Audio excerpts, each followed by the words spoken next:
I quickly realized is there are basically three main problems with traveling right now, at least the three that we're trying to address. The first is that, AI wasn't available then, but folks do use AI and certain resources to plan, but inevitably they also want to get advice from real people. So usually folks will ask a friend to see if they've been to a place that they're planning to go to. They want to speak with folks that have similar interests to them, similar price range.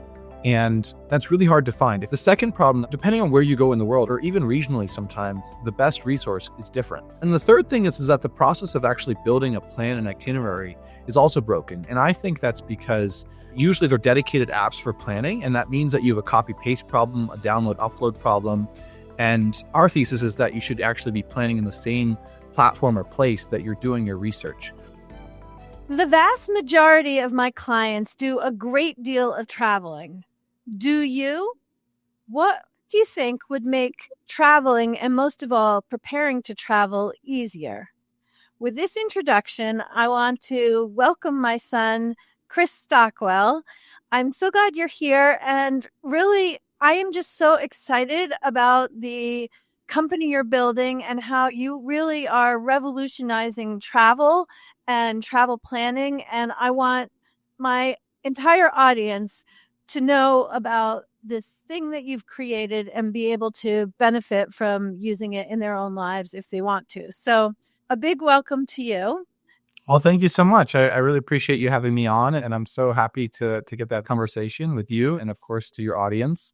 And I guess let me start with sharing a little bit about where I've been so that folks can understand that I actually know what I'm talking about. I've been to all 50 states. We started traveling as a family. Maybe I'll pass it off to you. You can share a little taste of that. And then also I've been to 34 countries, and that number is quickly rising. So at 26, I certainly have a lot of travel under my belt. I've traveled as a digital nomad. I've traveled professionally. I've traveled solo backpacking, friends, road trips with family. I have all the different travel styles as well. I don't think you've done any truly luxurious, ultra bougie travel. Is that right? Well, I've been on a cruise ship. I have an Amex Platinum card I've had for 3 years now. So certainly lounge access. I've flown in a helicopter and, I've stayed at 5-star hotels. But it's true, I haven't had one trip where it was bougie start to end. And I have to say also, when you go to some countries, like I was in Nicaragua a year ago, and I was staying in one of the few places where I could stay that night on short notice. And, it was a cheap place to stay, but it ended up being basically like a very fancy resort because that was what was available and it was in my price range in some places in the world. Okay, you know what? I'm having a little flashback here because you have always been highly motivated, hardworking. Not that you always did your chores without being reminded, but when something matters to you, you have always been incredible, really, at taking action and moving forward. And so I'm just thinking back to the fact that you worked hard in high school and you very deliberately set a goal and saved money so that you could go to Europe on your own between 11th and 12th grades. And you bought the tickets, you planned the trip, you went to multiple countries, and I'm just now remembering the various parents of your friends who thought I'd lost my mind. How could I let my 17-year-old son go to Europe unchaperoned, unmonitored? You were not sharing your location and just navigating train stations and hostels in all these different countries. I must have lost my mind. There was one teacher who thought for sure I hadn't actually given you permission to do this. And now here I am, 9 years later, interviewing you on how you are disrupting the travel industry and creating something that is going to just be so user-friendly for people who travel. And I haven't thought about that since you started your company, but I'm really glad that I got them out of my own way and therefore out of yours, because it obviously was the right move for you. Yeah, that was an important point in my history, both in traveling, but also in life, of course. And I think that, I got the travel bug a little bit before that. It was part of what we did as a family, but that was really an important milestone. And it's hard to top that, but I continued to try and go on more adventurous trips after that. And what I quickly realized is there are basically three main problems with traveling right now, at least the three that we're trying to address. And so I'll share that. So the first is that AI wasn't available then, but folks do use AI and certain resources to plan, but inevitably they also want to get advice from real people. So usually folks will ask a friend to see if they've been to a place that they're planning to go to. They want to speak with folks that have similar interests to them, similar price range. And that's really hard to find. If you don't have somebody who has the same interests as you, same price range, who's been there, then where do you go? And this is where folks end up going to Google, and then they'll do like a deep dive on Reddit, or if you're younger, maybe you're on TikTok, looking at TikToks or Instagram, right? And so folks are looking for authentic advice, and it's really hard to find right now. The second problem that we're trying to address is that depending on where you go in the world, or even regionally sometimes, the best resource is different. So if you're going to Tokyo, it's one place. If you're going to, Paris, it's another place. If you're going to Buenos Aires, it's a third. So, and also if you have an interest that, like, depending on whether you like food or hiking or the outdoors or museums, right? These are all different sites and places to go on the internet. Maybe it's a Facebook travel group, whatever it is. And so first you have to identify where to go, and then you have to synthesize it all, and it's all distributed. And it takes forever to kind of get everything together. And some folks do actually enjoy the process of planning, but this is for the folks that want to still have really cool experiences, off the beaten path, hidden gem experiences,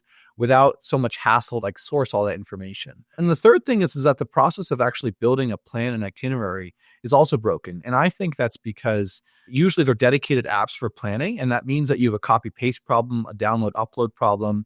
And our thesis is that you should actually be planning in the same platform or place that you're doing your research. And we did some surveys, like about half of people aren't using anything to organize their plans. And the folks that are using, Google Docs, they're using the Notes app on their phone, even a physical notebook. Only about 5% of people are using a dedicated travel app. And so we think there's a massive opportunity to disrupt this space. And there are certain things that we can do now that we were not able to do even 6 months ago. And the whole premise of Scout, it's where you can go to get real advice. Let me interrupt you, because you've been saying we, and you just said the whole premise of Scout. So what's Scout? So Scout is basically a forum for peer-to-peer travel advice. I say we, it is a startup that I started working on this about 6 months ago, but we now have a whole team, right? I have a CTO. I just hired a chief marketing officer. We have an intern. We have 2 engineers. I have another person in the marketing department. And so we're launching on November 15th. We're very excited. It's going to be a web app. Folks tend to plan on their computer, and a mobile app. They use their phone on the go. Both iOS and Android are supported. Same functionality across all of the platforms. And you can go to scout.travel. It's called Scout. And it's like basically that name helps evoke what it is. It's looking ahead. It's helping you find what to do when you're actually on your trip. And it's also amazing because travelers, some folks plan ahead of time, some folks plan on the go, some folks plan with groups. Like you can collaborate with people who are going on the trip with you in Scout, right? So it's a platform that's built for anybody, no matter where you're going in the world, no matter how you plan. Like Scout is going to be the name that you think of when you think travel planning. Okay, this is amazing. This takes me back actually to some family trips we've taken, because my brother-in-law and especially sister-in-law, your aunt and uncle, of course, they totally plan down to the detail ahead of time, months in advance. Aunt Melissa knows which restaurant on which day. She could make reservations for a whole week of traveling like 4 months in advance. Whereas I don't think I ever look at the restaurants before I get there, because I'm not choosing a location to travel based on that. I mean, I might now, but I wasn't when all the kids, including you, were little. And yes, I cared about the hotel and everything else. I'm like going to figure it out once I get there, once I talk to somebody. And so whenever we would go on vacation with them, she would plan ahead. And thank goodness I would just be very comfortable saying, sure, that sounds good. But I never really knew what we were doing until she told me the day of, because I was just very agreeable because I wasn't going to plan with that intensity. And so I didn't actually realize about this feature of Scout.travel, that she could put it all in there and I could just go look for it whenever I want. Yeah, 100%, right? You can also add to it, right? You can make a note, right? You can make a packing list after the itinerary is built. You could move things around. It's like very flexible. It's kind of like a Google Drive style system of taking whatever you want to do and putting it in that folder system right in the same place. And you can collaborate with folks. We're very excited about this. And I think it's going to be an important feature. Do you want to show us? Should I pull up your shared screen? Let's do it. So this is the web app. We actually have it laid out completely different. It's very clean on mobile as well. but I'll just show you the web version. This is after you've made an account, so you'd kind of be dropped in here. I do have to say, we have a day one problem, which is we want folks to be creating natively in Scout. This is what a create looks like. So you'd kind of tag where you want to, mention something, talk about a moment or insight. You would make a title, you'd upload a photo. We're going to support videos very soon after launch. And then you would kind of write about your experience right here. But we don't have anybody using the app yet, and we still want it to be a useful platform. And so what we've done is we've actually gone and searched the internet and synthesized what folks are already saying online. We're going to launch in the top 10,000 locations by population in the world, which covers anywhere with more than about 50,000 people in the world. Again, so this is remote parts of India, China, different parts of Africa, right? So everywhere is covered no matter where you're going, including in common areas like the States and so forth. And so, it will search in that local language as well. So not just sources in English, but in that local language. I have a New York example here, but we can flip right over to like Tokyo, right? And here you can see, we can filter by things that we're interested in. Let's say we want to particularly, well, you tell me, what are some things that catch your eye that you want to check out? When you have a specific request, this is actually a perfect use case for Scout AI. So this is where you'd say, like, I am going to Tokyo. I want to give it. So I'm going to Tokyo, and I'll be traveling with children and adults. The youngest child is 10, and we want an authentic Japanese sushi experience. And I think I want to add that not everyone knows how to use chopsticks in our party.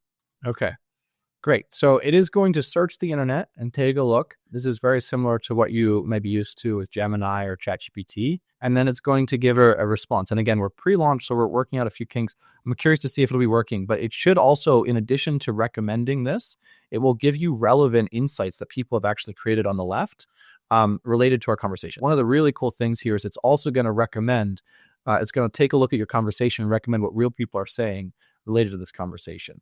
But yes, so here it goes. It gave you, 4 options that it thinks will fit what you're looking for. It gives a little description on why some of them are better or worse. This one, it looks like this is higher end, right? This is for older children. This is English speaking, right? So you can kind of take a look and then also it will ask you questions to help you refine what you're looking for. So, are you looking for more upscale or casual? Are the children comfortable with different types of seafood? Right? What part of Tokyo are you talking about? So before you go on, I just want to say that you and I have had a lot of fun experimenting. Like, I dropped one of my other children off for an activity, and I knew I was going to be going back every week for the foreseeable future. And so I wanted a coffee shop, but I had a whole bunch of criteria. I wanted it to be a good place for me to work with Wi-Fi.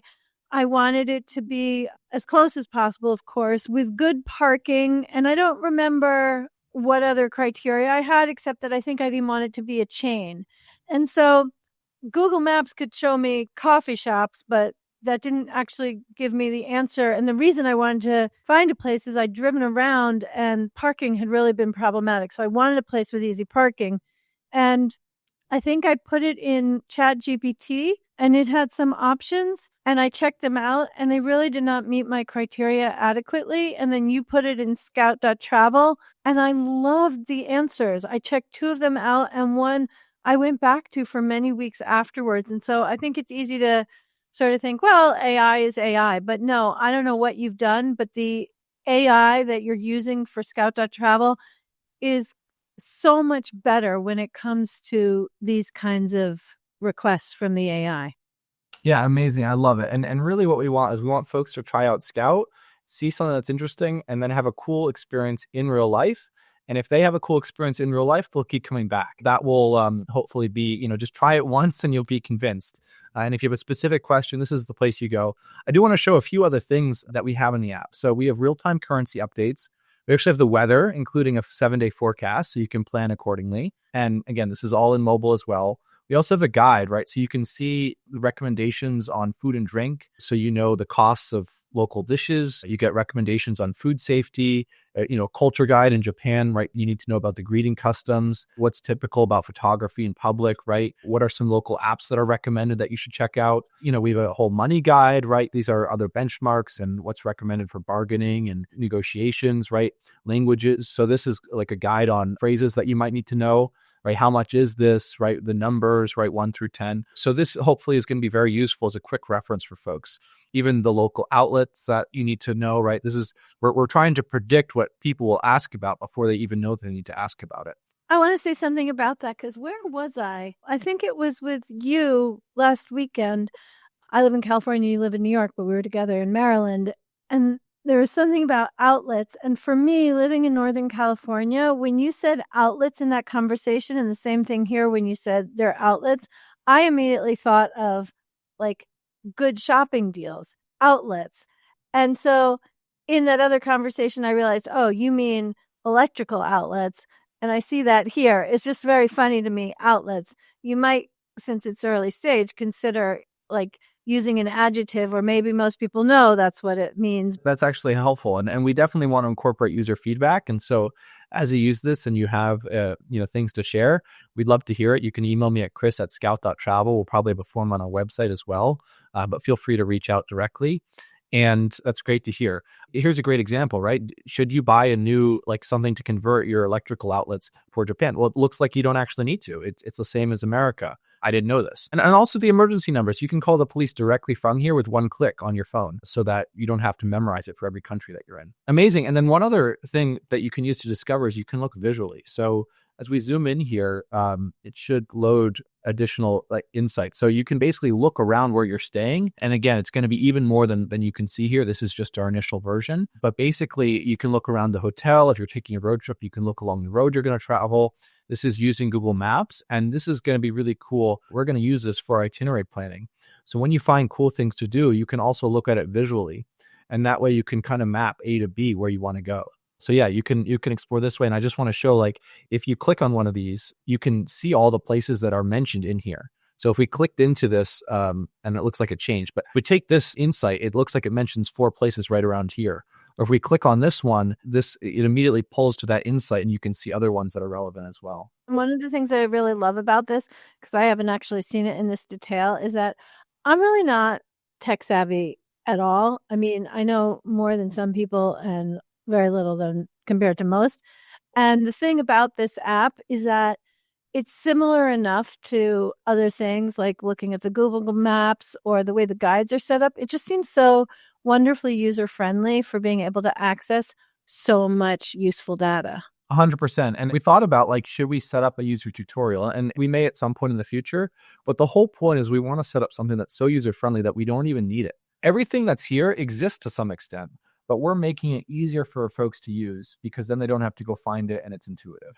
Yeah, it feels like a travel planner's hub.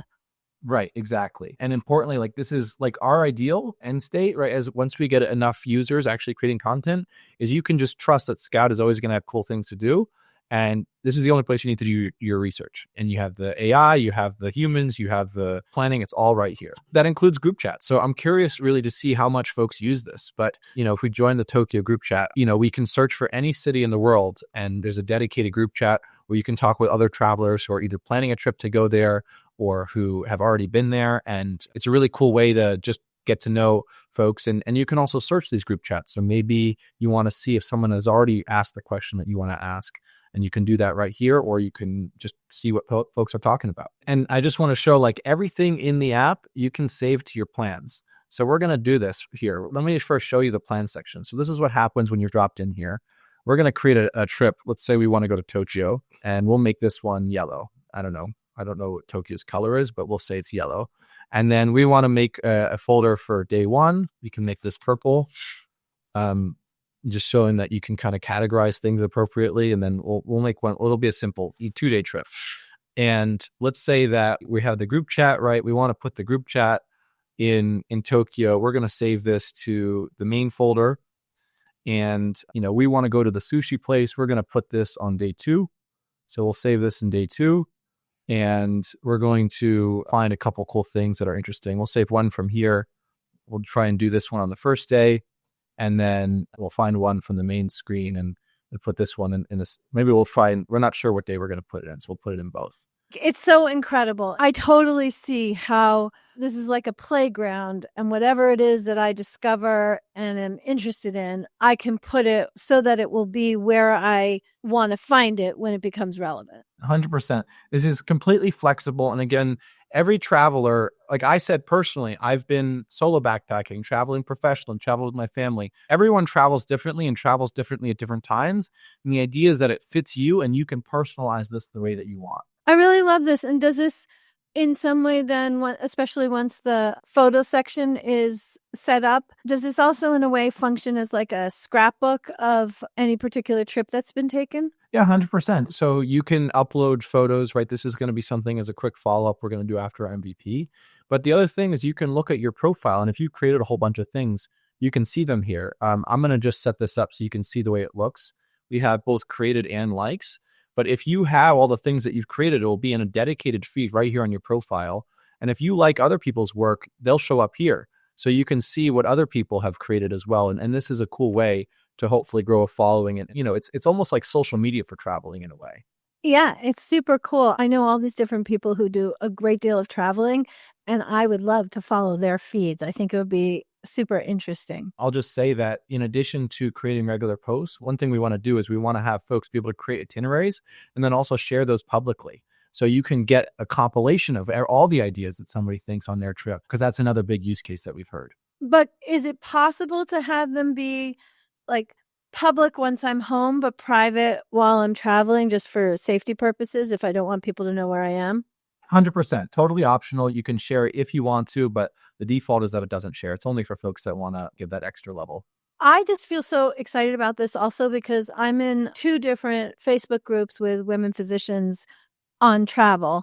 And it's just been amazing to see, like, typically when people have an amazing experience or an awful experience or a meh experience, they'll just like give an update because then people can search for that in the Facebook group. And often people will post and say, I'm going to be in Orlando with 2 kids before my husband gets there and we go to Disney World. What do you suggest I do? Or we're thinking of going on safari in Zimbabwe, but I have a 5-year-old. Do you think we should take him or leave him at home? And like, these are random examples, but I just have seen how beautiful it is to crowdsource things when you're interacting with people that have enough in common that it doesn't mean you take everything as gospel, but it gives you something to think about. And time again, I see people post how like their trips were just magnificently enhanced because of something they learned. Actually, one very specific example is there is a photographer in Paris, and I don't know how many of the people in this group found her independently years ago, but if I were ever to go on a family vacation to Paris, I would contact this photographer because every time people come back from Paris and they've had like family photos taken in front of the Eiffel Tower with this photographer, they post it and they're just so grateful that they heard about it in the group. And so that's just like one particular piece, but it has given me a vision into just how incredible. It's like, yes, you get to travel your way, but you get to benefit and learn from other people's experiences without sifting through so many things. I know I'm kind of saying what you said, but I just think this is so amazing. And I feel so proud of you and just in awe of how you've taken your life experiences and identified the need, because that's the thing that all of the billionaires say, that the key is to identify a problem and then create a solution. And there's so many businesses created for so many different reasons, but I really do think that you have identified a problem and you have created a solution. I just think it's tremendous. Amazing. Well, thank you. And this is what we've heard. Everybody who travels has a unique experience and association with the pain that they go through. And thank you for sharing yours and how folks are trying to crowdsource and get around this. But what I love about this is every time I explain it, it connects in a different way. And that's one of the things I really enjoy. And I just want to pull on that slightly, which is you can make the same kind of posts that those folks are doing in the Facebook groups right in here, because we have likes and comments. And we're moving away from reviews in general, because reviews can be botted where it's like a volume game. If there's always 5 stars, there's always 1 stars. How can you judge what's correct and not? But if you have everything ranked in one list where it's all comments, you'll get to see what's most popular. Again, folks will like comments and make them go to the top if they agree. And so that way, you can make a post of like, what do folks think about X or Y? And then in the comments, that's where it's all useful. And I think that's an important component as well. Right. And I'm imagining that like now when there are like 2,000 comments on a Facebook post, I usually just read the AI summary of the different things people said. And like that's super helpful. I assume there'll be something equivalent or maybe just the number of likes. But either way, one doesn't have to read through all the comments in order to get the gist of it. So scout.travel, anything else that you want to say for someone who's interested in traveling and using scout.travel to make it a better trip? We're trying to build a community here, and it's only going to get better. Like, this is our MVP version. You can see we're still working out a couple quirks with 2 weeks to go here, but we're going to make this better over time. And this is just where we are we're at the beginning. And we can't wait to have you check it out, to be a part of this. And the main thing is to, let's plan travel together. Appreciate you having this conversation. And I have so many things to talk about around it and so much energy to give towards it. And I can't wait to make this a reality. Okay, wait. Those are beautiful final words. However, we've skipped something that's really important. What does it cost? It's completely free. We're not going to paywall any of the core functionality ever. And we're going to make money from ads. We have to tell you that so that you understand that we're being honest here. You will have to scroll past some ads. But that way, this only works if we get millions of users in order to cover everywhere in the world. And so we want to make sure that is not, like, the cost is not a blocker for anybody being part of Scout. And so we're going to make money from ads. And there may be an opportunity for other things like, an eSIM, right? If you want to buy an eSIM, you can do that right from the link that we'll make a little commission on. Or, right now it's kind of hard to find good travel insurance. Maybe we'll find a partner for that, right? So there are opportunities for us to make money elsewhere, but you do not have to pay to access Scout. My last question is this.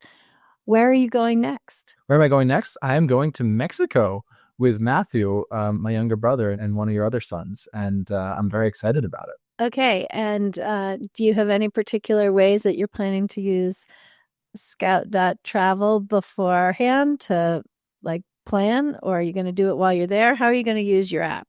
Well, I haven't quite decided once I'm in Mexico what I'm going to do, or if it makes sense to kind of country hop from there, but I'm definitely going to use it. I think this is an important component. As CEO, I don't want to lose touch of the actual experience, and I would never stop traveling anyway. That's, I think, part of what makes me good at this role, but I'm going to use it. And that way, hopefully I'll get some insight into how other folks might use it. And, we'll only make it better from there.